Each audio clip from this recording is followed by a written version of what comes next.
মেট্ৰিকৰ ফলাফল কেতিয়া ঘোষণা কৰিব মুখ্যমন্ত্ৰী ডক্টৰ হিমন্ত বিশ্ব শৰ্মাই তাৰিখ কৰিলে ঘোষণা। বিহুৰ পিছতেই মেট্ৰিকৰ ফলাফল ঘোষণা কৰা হ'ব বুলি জনালে মুখ্যমন্ত্ৰী ডক্টৰ হিমন্ত বিশ্ব শৰ্মাই। বিহুৰ আনন্দৰ মাজতেই ঘোষণা হ'ব মেট্ৰিকৰ ফলাফল। মুখ্যমন্ত্ৰীগৰাকীয়ে কয় 19ৰ পৰা 20 এপ্ৰিলৰ ভিতৰত ঘোষণা কৰা হ'ব মেট্ৰিকৰ ফলাফল। অৰ্থাৎ বিহুৰ ঠিক পিছতেই ঘোষণা হ'ব হাইস্কুল শিক্ষান্ত পৰীক্ষাৰ ফলাফল। এই কথা জনালে সোমবাৰে এই মন্তব্য কৰিলে শিক্ষামন্ত্ৰী ডক্টৰ ৰণোজ পেগুৱে।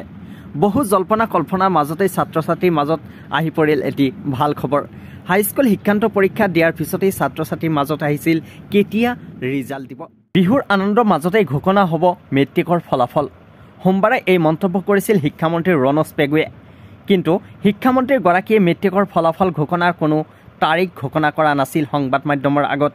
কিন্তু আজি মুখ্যমন্ত্ৰী হিমন্ত বিশ্ব শৰ্মাই ঘোষণা কৰিলে মেট্ৰিকৰ ফলাফল ঘোষণাৰ তাৰিখ। মুখ্যমন্ত্ৰীগৰাকীয়ে কয় 19ৰ পৰা 20 এপ্ৰিলৰ ভিতৰত ঘোষণা কৰা হ'ব মেট্ৰিক ফলাফল।